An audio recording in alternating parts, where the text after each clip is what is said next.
Good morning, committee. Welcome again to those listening in to Senate Judiciary this morning on a snowy winter day. We just real quickly, I want to make an announcement, committee, that at the request of the sponsor, Senate File 161, parental rights repealing conflicting statute, will be held over till Wednesday morning. So we will not take up the second bill this morning. We have Senate Joint Resolution 9, Right of Individual Privacy Constitutional Amendments, sponsored by Senator Rothfuss. Senator Rothfuss is here. And Senator, good morning. How about if you walk us through this resolution and tell us what it's up to? Good morning, Mr. Chairman. I'm happy to. It is definitely a simple bill from the concept of the written word, but I think it's a very important and meaningful bill, and pretty powerful for a single sentence. So, Mr. Chairman, we have in the Wyoming Constitution in Article 1 Section 4, security against searches and seizures, search and seizure, which relates to obviously the right of the people to secure in their persons, houses, papers, and effects against unreasonable searches and seizures. But we don't have a true right of privacy, and some states do have that. I provided you a little document where I brought together some of what it says in other states, Article 1, enumerations of rights. And a few years ago, this was back in 2014, actually, Senator Case and I, along with a couple of members of the House, had what was called the Digital Information Privacy Task Force at the time. And this was something we discussed, was the realization that we really didn't have any true privacy right in the Wyoming Constitution. So we brought that to the Wyoming legislature for consideration at the time, had a good discussion on it. There were some concerns with regard to public disclosure, some concerns with regard to specific language that relates to compelling state interests. And at the time, it wasn't something that the chamber was interested in supporting. Well, here we are a few years later, and it seems like if there's anything that we probably need more of in light of all that is going on with digital information and the challenges related to privacy, and with a lot of concerns about, government overreach, corporate overreach. There's a lot going on. Trying to put this right to privacy in the Wyoming Constitution seems appropriate at this time. So the history of where this language comes from, and you can see it's very simple what is being proposed. It would just be the addition as Article 1, Section 40, a right to privacy, or right of privacy, I should say, where the language would be the right of individual privacy is essential to the well-being of a free society and shall not be infringed. There's not a lot of, ambiguity. There's not a lot of extra words provided. And I think that's the way it should be in a good Article 1 Declaration of Rights. As you look at the little sheet that I provided, you'll see that it's very similar to what Montana and Hawaii have, although theirs are still a little bit longer. The Montana language is the right of privacy, of individual privacy, is essential to the well-being of a free society and shall not be infringed without the showing of a compelling state interest. Honestly, I like that last little bit, but it was a source of real confusion and opposition because it seemed to imply that the state had the opportunity to override this. This committee understands that that is just a call for strict scrutiny, but in the absence of the support that we had hoped for but didn't see the last time we ran it, I thought it was prudent just to have a clean constitutional amendment and get to the point where it's clear to the courts that individuals in Wyoming have that right to privacy. As you know, the primary target of anything in Article 1 is really making sure the state adheres to these with regard to individuals, right? It's a guarantee of individual rights relative to government. So first and foremost, this is a protection of individual privacy from intrusion by the state and local governments.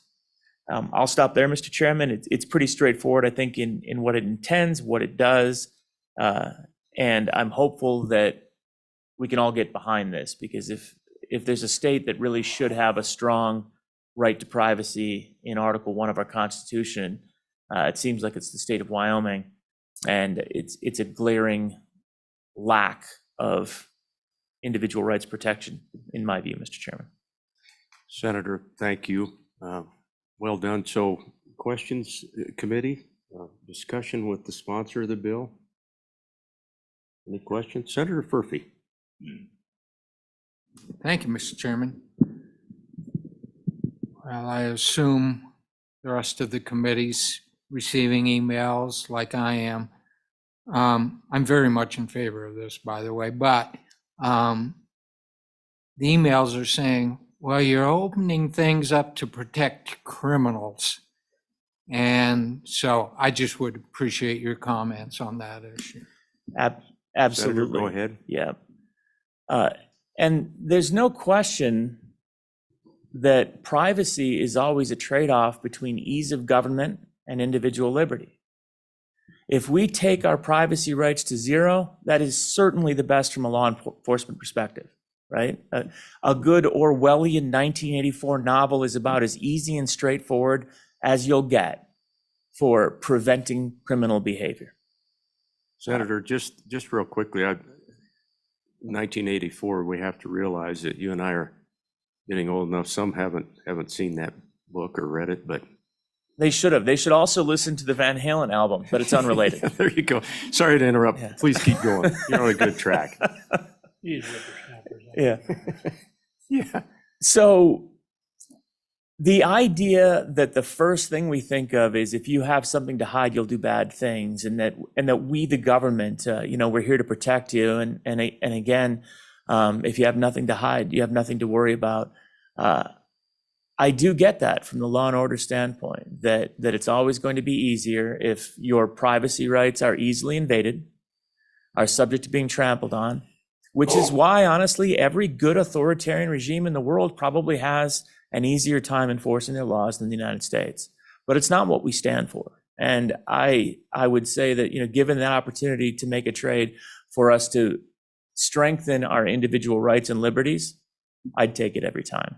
And it's always going to be a balance. And nothing in here, obviously, overrides or circumvents due process and an allowance, for example, for search warrants and other things along those lines. I mean, again, we're effectively copying what's existed in Montana and Hawaii for years, and I haven't heard either of those states being contemplated as rampant crime zones or anything along those lines. So, but it does worry me and trouble me when someone sees a statement like this and says, wow, that's going to cause problems. I worry about that person. Follow up? Senator, thank you. I reacted the same way when I read the resolution. I thought, wow, this is something that we really ought to push through. And then I realized the same thing you did, which is we have people now who the first thing that happens is they see the helicopters flying and, the inability of the state to do whatever it needs to do. And it's an interesting time. So anyway. And well, remember that, Mr. Chairman, the state's responsibility is to protect our liberty and individual freedom, not to control it or deny it, right? And if we get to the point where we think the state is more important than the individual, we may have gone too far afield from the founders. Thank you, Senator. Senator Case, go ahead.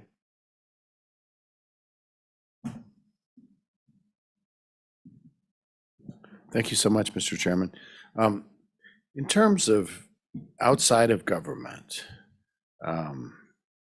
what are our thoughts about how our right to privacy perhaps is in the Montana statute or things?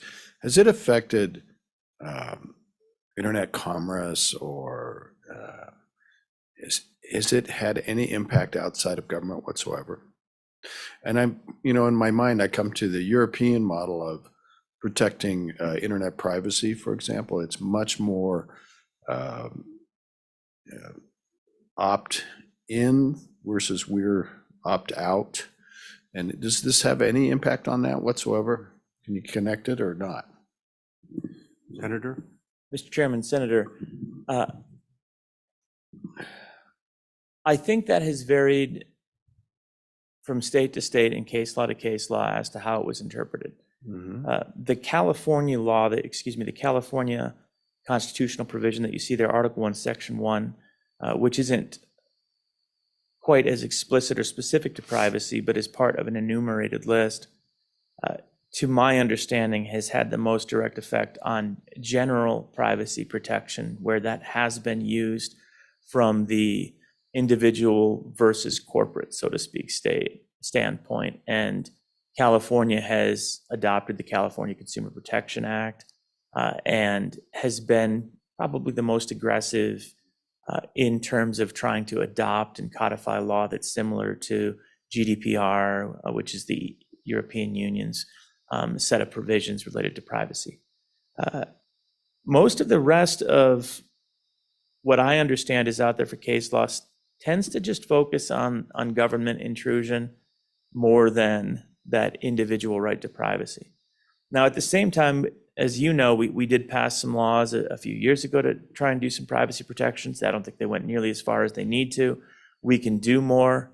And as case law evolved with the language that we're looking at adopting, I don't think it would be unreasonable for a court to provide broader privacy protections if there was a clear infringement, kind of like First Amendment constitutional speech that we see at the federal level, right? Primarily, you're protected from the state and government institutions.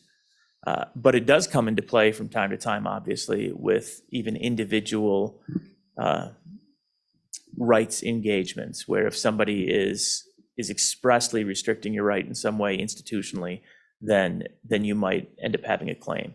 And honestly, that's the way I would hope it would go. I hope it would have as a primary implementation the clear government needs to respect privacy, and then secondary effects might play out over time where it is a recognized priority of the state of Wyoming through the Constitution. So maybe you'd end up with some institutional protections. But really, we probably need to statutorily draft better language on that front if we want. Follow up? Go ahead, Senator. Yeah, and Mr. Chairman, back to government, specifically law enforcement, I suppose. I think people would be surprised about how little expectation of privacy they actually have. You don't have any privacy outside your home. You don't have any privacy in your vehicle. Really the home is your castle is kind of the deal. You don't necessarily have privacy with respect to all your papers and possessions either, depending on where they are. So, and if they're in the internet, we actually don't understand as a society how much privacy we've surrendered. Agreed. And I think this, Mr. Chairman, Senator, sets the baseline for start from the assumption that you've got a privacy right, where you don't have that as the starting point right now. So, for example, and this is something we heard in other states, but I don't think it's happening in Wyoming at this point in time. I sure hope it isn't. Selling your driver's license data to another state or to a commercial vendor for advertising purposes. That happens in other states. I have heard no indication that we do that, but why wouldn't you, right? Who said not to?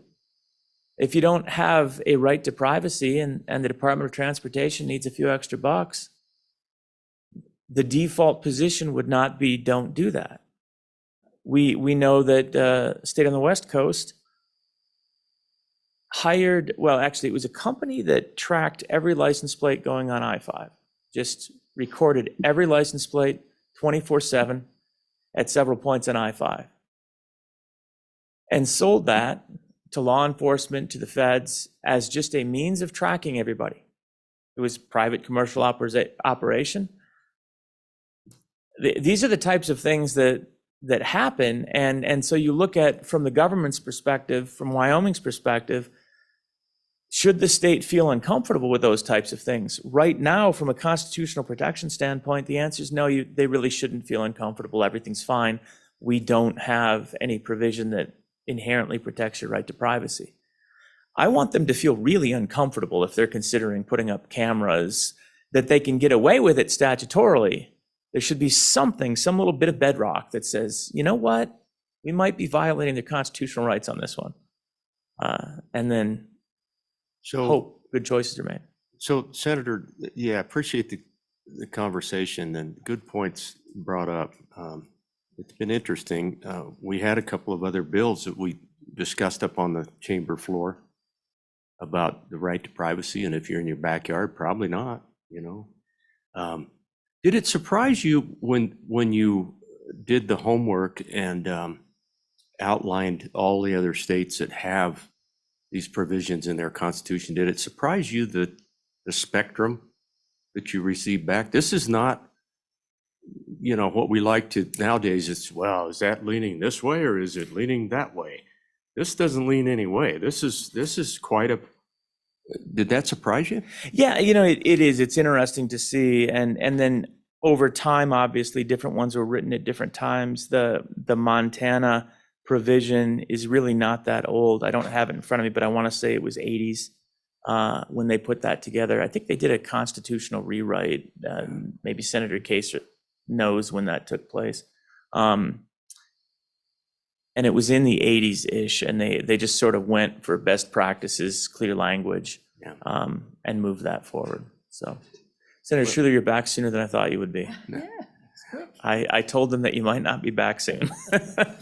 Well, it was just interesting, you know, on this list, folks at home can't see it, but it outlines several states that have this kind of constitutional language in place, and it represents states all the way from the Panhandle, one on the far right side of our country, down there where the former president lives, all the way to the big state on the West Coast, to Montana, the state that we all like to go and get warm in the winter. You know, that's it was interesting to me to see the spectrum of the different states that have adopted this language. And well, any other thoughts, Senator, or any questions? Welcome, Senator Schuler. We'll come back to Senator Case. Go ahead, Senator Furphy. Thank you, Mr. Chairman. Senator, we were on a committee where we discussed genetic research and those companies, and the concern was, as we discussed with them, they sell that information readily. And we ask about, do you sell it to China? And they said, oh, no, absolutely not. And then, Senator, I think you asked, well, do you sell it to other companies? And they said, yes. And they said, are some of those companies owned out of China? And the answer was, well, possibly. Wasn't a clear yes, but that's very much a concern to me, and it was to you, Senator. Any comments on that? Well, it does get down to, again, government having your information is not always the best thing. And I think many of you know this. So, you know, when I was at the State Department, they built up a dossier, particularly for your security clearances. The more security clearance you have, the bigger this dossier, and then they hold it. The government holds that information because the government can't go wrong, right up until the Office of Personnel Management hack, which was infiltrated from China into our Office of Personnel Management, where all of my security clearance information and many others was taken by that particular country because it was unprotected. So I am well documented on the dark web. I'll just say that. And if you want to know my social security number, it's not too challenging, I don't think, to probably figure that one out. The governments don't necessarily do a great job of protecting either, and other governments are trying to get this type of information. What we tend to do as a government, without any expectation of privacy or that there's any protection provisions as default, it's just easy to collect the data. It's kind of like we were talking about a few minutes ago with law enforcement. Well, you know, the more data we have, the easier that's going to be. Same thing with education. The more data we have about students, easier it's going to be for us to find something out later when the legislature asks a question. So let's just collect all the data. Let's just store it over here in a folder, and when we need it, we'll use it. And then the reality is, it probably ends up in someone else's hands or being sold or whatever the case may be. Language like this at least affords that expectation of privacy, and then maybe we can build more off of that. But we should start from the premise that your information is your private information, and then justify something different rather than the alternative. So thank you for that. Senator Case, you had a question? Okay. Senator, thank you. thank you. I want to go to testimony. Absolutely. On the joint resolution this morning. Thank you. Welcome. Please come forward if you'd like to testify. Representative, good to see you. You'll always be representative. Mr. Co-Chairman. Yeah. Thank you, Mr. Chairman and members of the committee. My name is Tyler Lindholm. I'm the state director for Americans for Prosperity, which is a new Wyoming chapter, the 36th chapter that Americans for Prosperity has. It's a grassroots, bottom-up organization that tends to lean towards individual empowerment and protecting the individual rights. So this piece of legislation specifically stands out. I also should note that I might be exceptionally biased on this because I used to serve on the Digital Privacy Task Force with Senator Case and Senator Rothfuss. And I was very much in favor at that time, as I am currently now, and is Americans for Prosperity. And it's based on the predication that we really don't know what we don't know. Even since that time when we were on the Digital Privacy Task Force, I believe that was 2016, 2017 time period, things have greatly changed even since then. And not knowing what 10 years from now can look like as far as the individual's data that can be obtained, it is kind of a dark future without some type of right to privacy or some type of guidelines put in place to protect individuals, essentially from their government, is what we're talking about. And certainly if you look at the entirety of the Bill of Rights, that's what our founders put in place, and that's why it's there, is to protect the individual from their government. So it is my belief and Americans for Prosperity's belief that this step is about protecting that individual right from their government. You could even take into consideration, for example, what recently shook out, well, not even really recently, where an NSA contractor essentially found out that the NSA had been collecting and sweeping phone records for every American citizen in the United States. And that individual fled the country to report on that and is still a fugitive from the United States. And the United States still thinks that he should be in a cage over turning over that information.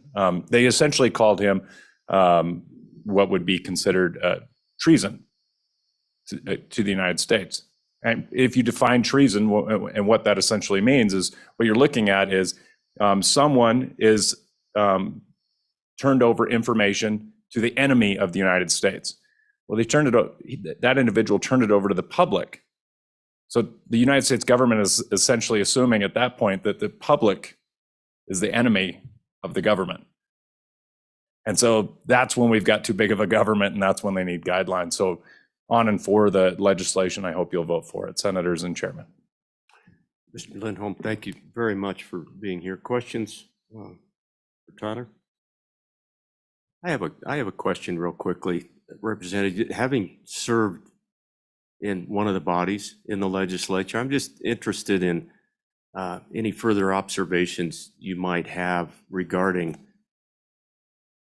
directions. It just kind of feels like this is more appropriate than ever. This particular bill, this resolution, given some of the directions we seem to want to go. Any thoughts on that front? Yeah, Mr. Chairman, I think that's a really good point. I think the Wyoming legislature over the last several years particularly has moved in a direction that seems to be less conservative And if I was going to put it on a scale, I don't think by saying liberal is a bad thing or conservative is a bad thing. I think it's moving in a manner that if you were to put it on an actual spectrum that makes sense, authoritarian would be on there. And some of the pieces of legislation certainly seem authoritarian, where the government is taking a much more broader stance in people's lives. And that is definitely concerning for the organization that I represent. Americans for Prosperity is definitely opposed to that type of legislation, especially on the economic sense. When we're talking about the right to do business and the right to have those voluntary interactions with business interests or with individuals, suddenly we see legislation, even in this session, where this right to privacy would actually conflict with some of the statutes that are being currently proposed, particularly over on the House side. And so that's why I think this is desperately needed at this time, because this would be a safeguard from some of those pieces of legislation from moving forward and taking away that right to privacy, that right to an individual empowerment that we all support and we all love here in the state of Wyoming. Appreciate those comments, Connor. Thank you. Further testimony on the joint resolution 9. I'm looking out across this crowded room and okay, is there anyone online this morning, Judy, who would like to testify? Okay, let's close testimony on the joint resolution. Committee, what's your pleasure on the resolution? Moved by good Senator Cooper, and discussion. Any further discussion? Senator Cooper. Thank you, Mr. Chairman. You know, we've all got a lot of emails on this, a lot of traffic. Pretty well divided, I think. A lot for the resolution, a lot against the resolution. I think this resolution goes right back to the very core of our Wyoming values and how we were raised, and the things that we consider important. So, in my opinion, I think we should put it out to people and let the good people of the state of Wyoming decide if this is important to them as it is to me. Thank you. Senator, I really appreciate those comments. I'm right in the same spot. I feel pretty strongly in support to at least get it up on the chamber floor where we can have a debate on this. I think it's pretty central to where we are as a state. And I honestly, I'm not sure what the reception will be. I kind of look forward to the debate, because it just feels like a lot of what Mr. Lindholm stated this morning just now, kind of the way I've been feeling. It just feels like we want a bigger and bigger state government. We want to see any chance we get. We want to see if we can't get in people's business. And appreciated the senator from Fremont County the other day when he said, I kind of miss the old days where Wyoming kind of left people alone and Live and let live. live and let live, exactly. So good effort, Senator Rothfuss. Appreciate it. Anything else? One little comment. Yeah, go ahead, Senator Cooper. Most of the old cowboys in my district and in my area would be pretty blunt about it. They'd say straightforward, it's none of your damn business. Yeah. So.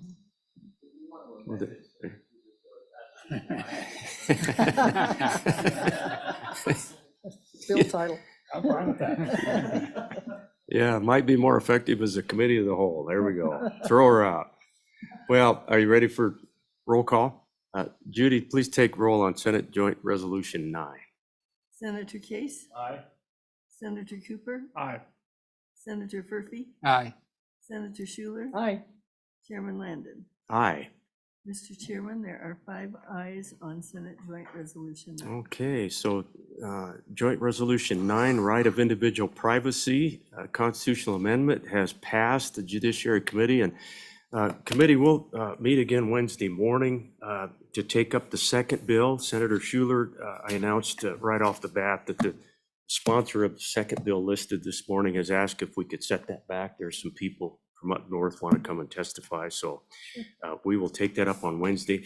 If we get any re-referrals, that will be what we'll be dealing with, because we've raced through the judiciary bill. So, anything else for the good of the cause? We are adjourned. Thanks, everyone. Thank you.